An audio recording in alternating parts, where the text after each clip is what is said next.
Imagine meeting someone born in 1749. This is Conrad Heyer. He saw a world before electricity, and somehow, his face has made it to us. Today, I'll show you the earliest people whose photos have survived. Now they've come to life before your eyes. These photos were taken in the 1840s when daguerreotypes were invented. Their love still lingers in this photo. I wonder how they looked when their story began. Back in the 1840s, a photograph wasn't just a snapshot. It was an event. People didn't smile, not because they were unhappy, but because the process took so long. Holding still for a minute or more meant that every image had to be intentional, every expression deeply considered. These weren't moments caught by chance. They were moments people chose to be remembered by. And that's what makes daguerreotypes so haunting. These images weren't made by pressing a button. They were crafted, like tiny time capsules made of silver and light. What's even more incredible is that each of these portraits is a one-of-a-kind. No negatives, no copies. When you look into their eyes, you're seeing the exact same plate they sat in front of almost 2 centuries ago. It's not just a photo. It's a physical connection to the 1800s. The way they dressed, the way they held themselves, it all tells a story without a single word. What's fascinating about these daguerreotypes is that each image isn't just a snapshot of someone's face. It's a window into an entirely different world. A world that, for many of these people, existed before electricity, before telephones, before the modern conveniences we take for granted today. In fact, many of them were born before even the United States came to be, when the world still seemed vast and full of untold stories. Imagine, these portraits capture not only a person's likeness, but the very essence of their era. The clothes they wore, often painstakingly detailed, each fabric and button chosen with care. The way they carried themselves, their posture telling you everything about how they were viewed in their time. These weren't just people from history, they were real human beings who lived through wars, revolutions, and cultural shifts that changed the course of history. Yet, what makes their portraits even more remarkable is the fact that we, here in the 21st century, still look into their eyes and wonder what their lives were like.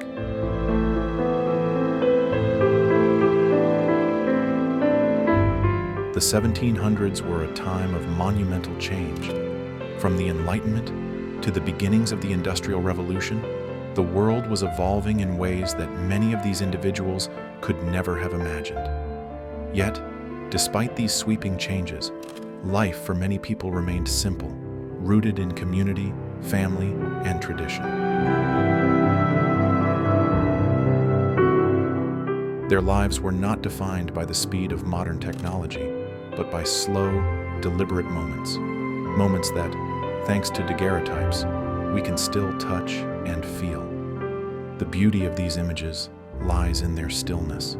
Unlike today, where we can snap 100 photos in a second, each of these portraits was taken with immense care. There was no rushing, no quick selfies, no digital filters, just patience. The patience to sit, to be captured in time, to create an image that would stand the test of centuries. But there's something even more captivating about these daguerreotypes, their rarity.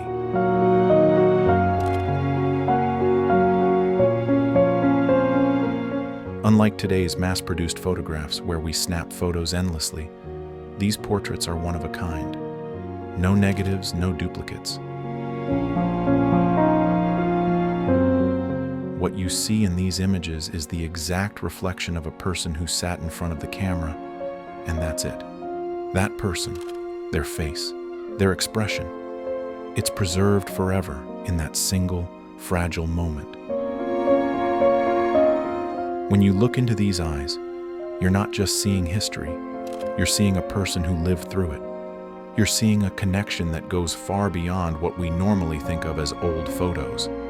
The faces you see in these portraits were once part of a bustling world, a world that, despite being radically different from our own, was full of the same hopes, dreams, and struggles. Their world wasn't defined by the internet, by social media, or instant communication. It was defined by personal connection, by community, and by a slower pace of life.